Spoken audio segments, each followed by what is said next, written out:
Good morning, Warriors! Back with another episode of Vigor Warriors 2 and the 1% Club. Hope you guys are doing well this morning. I was kind of running around at about 4:30, 5 o'clock in the morning with our dogs and all kinds of stuff, and need to get somewhere early, so I'm doing an early one this morning. Hope you guys are doing well, everyone, and thank you again, as I keep saying. Wonderful, getting a lot of comments. I got a lot of people, kind of helping out with the channel, giving it opinions and giving different thoughts, ideas about topics. I appreciate that a great deal. I appreciate the likes, subscriptions. I think we're getting closer to 600. That's just outstanding, and I'm just very, very grateful for that. And certainly any donations you want to give as well. So I'm just going to focus on one today because our great viewer Lenny, I think it's Lenny S, gave us a couple of nice quotes, and I kind of want to talk about one of these that he was talking about. Now, he also talked about, social conditioning, and we've kind of talked about that a little bit, about how the media is and all that kind of stuff. But the one I want to kind of talk about was his second one, and the second one he was talking about was the idea that you're really kind of focusing on trying to look at being powerful, but also being responsible. So let's kind of talk about this one a little bit. So the idea here is he's mentioning that, I think he refers to it being harmless. You're not really doing a heck of a lot of good, right? When you're harmless, you're not really doing anything. And so therefore, if you're sitting around doing nothing all day long, and you're watching, you're spending your time watching TV, or you're spending time doing this and doing that, and you're not trying to achieve your goals, you're not trying to achieve any kind of purpose, then you're just kind of in limbo and stagnant. And this is where people start getting depressed and anxious and all kinds of other types of issues, because they just don't have a purpose. And you'd be surprised at how many millions of people are like this. And I, we're all been in those type of situations before, at least in part of our life. I was certainly in several situations where I was kind of running like a ship without a rudder, and not moving and not being able to do anything. So I understand, I've been there many times before to understand that. I think you have to kind of knock yourself out of that funk and basically say, let's go get some goals, let's get some things accomplished, let's do something. And I think once you start doing that and taking actions, and not just sitting around and wasting your time. And a lot of us in society like to waste time in entertainment, but I'm finding as time goes on, I do less and less of that.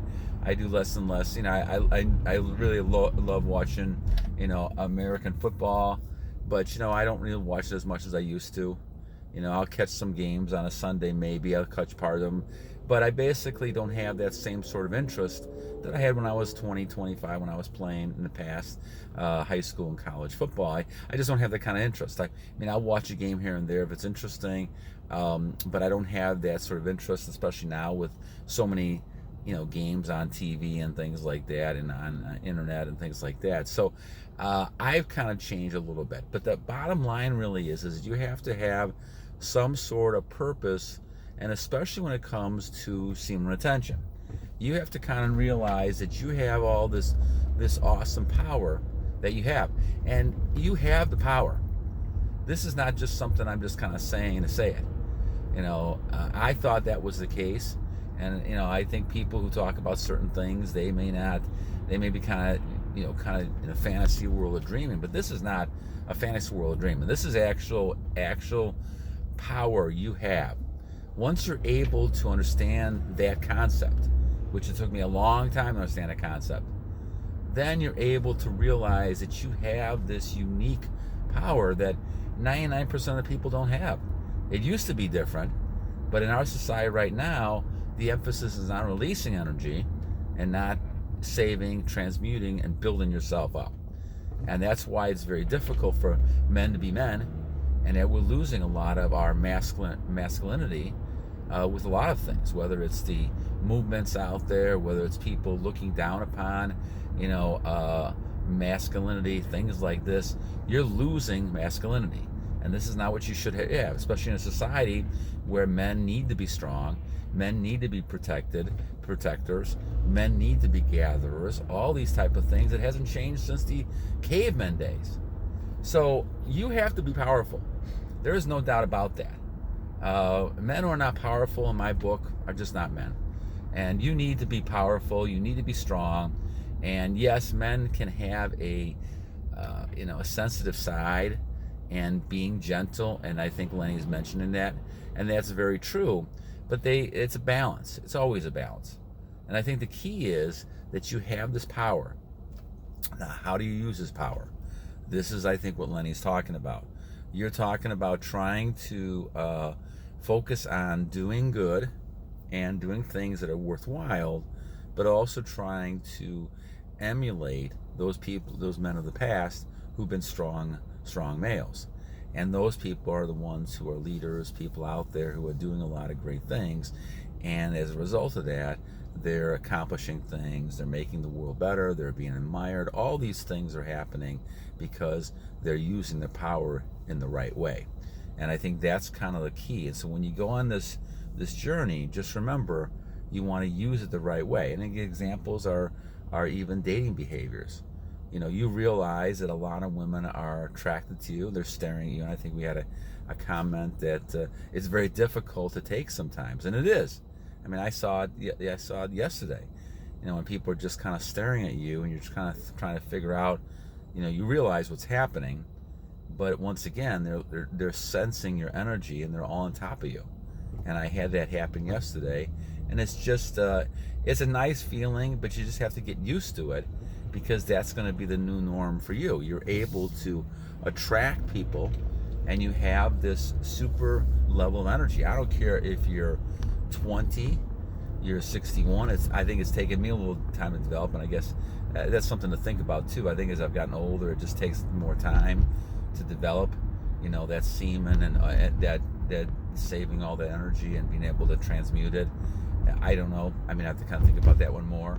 But I certainly think that a lot of you guys in your 20s, 30s, and 40s, the testosterone level is higher, and you have a greater opportunity to be able to kind of use that energy for a lot of positive things. But in that kind of situation, you're not going to use it necessarily to play around and fool around and manipulate women and all that kind of stuff. That's not necessary. You have the attraction you want. You just have to kind of pick the person that you want to be with. I mean, obviously you get yourself in trouble, and then you start releasing energy again, and that just defeats the whole purpose of what you're doing. And so this is why the old saying that I always go back to, and I love it because I love the Marvel books, and I've collected those for years, and I like the Spider-Man quote that they always use in the movies and things like that, and that is that with great power comes great responsibility. And this is the whole key with using semen retention. With great power comes great responsibility. You have to be able to understand that this great power you have is, as I said, the 1% of the world. And the thing is that how you use that is the key to it. And how are you going to use your power? As you develop more and more power, it's easy, especially when you're younger, like I was, to go ahead and just waste that energy, or just to chasing women around, just because you want to be a big shot, and you want to, some people call it, they want to make conquests and all this kind of stuff, and they look at it as, well, this is a great type of thing. But this is one of the problems that warriors always have. They have a huge amount of energy, but they go ahead and waste that energy chasing women or drinking and wine and all this other kind of stuff, and they're not being very solid, very strong warriors, especially when it comes to protecting their communities and protecting their families and things like that. So I think that when we go back to this, we go back to old-fashioned ideas again. And the old-fashioned idea is the fact that you save your energy and you use it, but you use it for good purposes. As he's talking about, you could be harmless, but you have no effect on the world, which if you want to do that, that's always going to be your choice.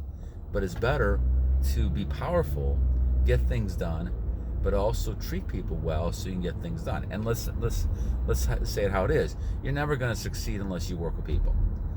I mean, there's jobs now, more jobs than ever, that you had than before, that you can do work individually, but you still need help from other people, no matter what type of job you have, in order to succeed. And so you've got to work with people. And so working with people means that you're more empathetic, and you're kind of working with them to try to accomplish a goal. You can't go through the idea of having this my way or the highway type of attitude, because you're never going to succeed that way. And so as you look trying to work with people, and I've done a lot of work with resolving conflicts and how to teach people how to do that, you really find that it's really kind of a mutual type of thing. You have to really kind of believe that you're going to work with that person to try to solve the problem. This is why I think that in the old days, and I'm more an old-fashioned type person, so the old days, marriages lasted a lot longer, especially because people refused to get divorced. And when you have arranged marriages in some countries, that happens all the time. There's no way that they're going to break up, so they somehow have to find a way to actually solve the problem. And if you're in that kind of mode, you're going to solve it, and you're going to be able to put up with it no matter what. And so you have to kind of work with the other person. So I think this is where marriage and workplace and things like that kind of intertwine, because you're always trying to get things done, but how you get things done is the whole key to the situation. So when we look at this, I think it's a great comment by Lenny, who's looking at trying to say, okay, well, the great power is there. There's no doubt that you have that, but you can't just be sit around doing nothing. You have to reach out and actually try to help the world, help society around you, and use that power to be able to to really help people. Because if you don't, two things are going to happen. One thing is that you're going to self-destruct. Obviously, if you're not really kind of transmuting your energy, using it for good, if you're just sitting around, doing nothing, you're eventually going to kind of hurt your own energy, and you're going to kind of hurt yourself in the long run. And the second thing you're going to do is hurt other people. If you really are going to use that energy to manipulate or to take advantage of people in relationships or in a job place or things like that, you're again not going to be successful, because all those things, I believe, God sees, and they're going to come around and go around. But the whole idea, guys, if we go back to this, is the reason we do this is because you want to become an excellent person. The striving for excellence. This is the key. There's been lots of books by that name and things over the years, but you're striving for excellence. You're trying to fulfill God's purpose, and you want to be the best person you can become. I mean, why are you here if that's not the case? And so I guess it's how you look at it. Some people kind of look at life saying, I'm going to grab all I can, I'm going to be self-centered, and I'm just going to grab it. But other people will look at life saying, okay, the real purpose of life that God wanted you here, not to just pleasure and do everything you want. That's kind of indicating there's no God. God is holding responsibility. That's the big difference between someone who believes in God and they don't. One of the things that makes it easy for people who don't believe in God is that they don't have to follow the rules. I mean, they don't have to have responsibility. And we go back to that Spider-Man quote again, right? You don't have to take responsibility. You can do anything you want. That's why a lot of people have a certain attitude that they have, because they're not taking responsibility. They don't have to because they don't believe in this. Well, it's an easy excuse not to be accountable. But the fact of the matter is, you have to be accountable. And what you really want to do is be accountable to yourself and to other people around you, but especially to yourself.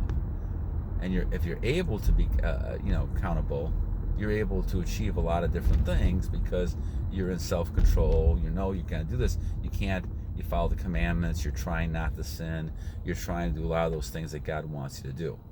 And I think when you look at this whole situation, it really comes down to a matter of, will you kind of look at trying to improve yourself through things like self-mastery, self-control, and being able to, have that type of attitude that, well, I'm in charge of what's going on, and I'm going to try to help myself and work with things too. So those are the types of things that you really kind of want to focus on and be better with.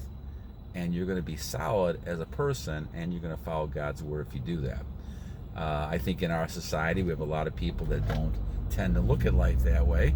they tend to look at life in a different way, and that's going to be their choice. But in the long run, I think you get the fruit of your labors, and you're going to find out in the hard way that being selfish and being self-centered and not using your power for responsible things is going to go ahead and hurt you in the long run. And I think that once you see that and understand that, you're gonna say, okay, how can I use this in God's way and God's purpose? And God has given you this gift. I think God has given us all the gift to understand this now. I mean, I know I was lost with all this. I mean, I had found part of it, but God was pushing me to do this sixth right, the sixth understanding of the Kendler's Fountain of Youth. And I just, took many years, 20 years before I decided to actually do it. And I think God just kept pushing you, saying, okay, you want this. This is what you want. You want to come closer to God. You want to come closer to me. These are the types of things you got to do. And, I rebelled against that for a long time because I just didn't think it was going to help me in the long run. And I think this goes back to trust and things like that. We had a couple good comments on this. I'll talk about this a little bit, maybe tomorrow.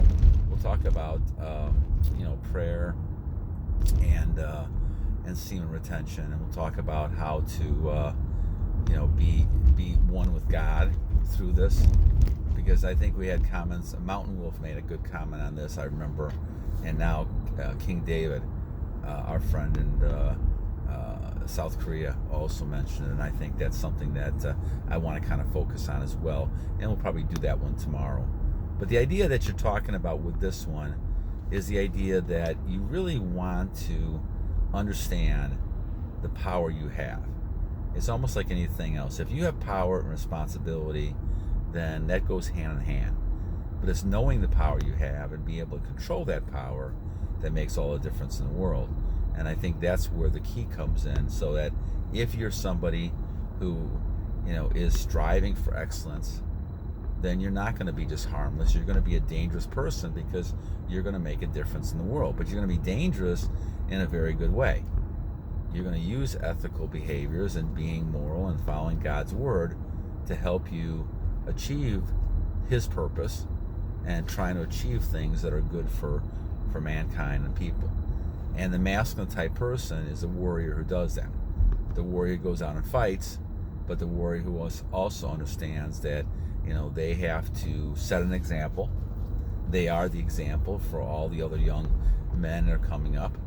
And they're also the ones who have that sort of purpose with the whole society, men and women, to be that person who is going to be strong and looked upon, and to be able to be strong. So I think that's the whole key to this whole thing, is that's true leadership coming from the male, who has to be the leader in many ways. There's no reason why females can't lead, but the male has to be a leader. So if males are the leaders and they have to be the leaders, they're the ones that have to kind of work with these ideas and trying to become better with those. So that's a big part of the issue. So I think that kind of ends the one we're doing right now.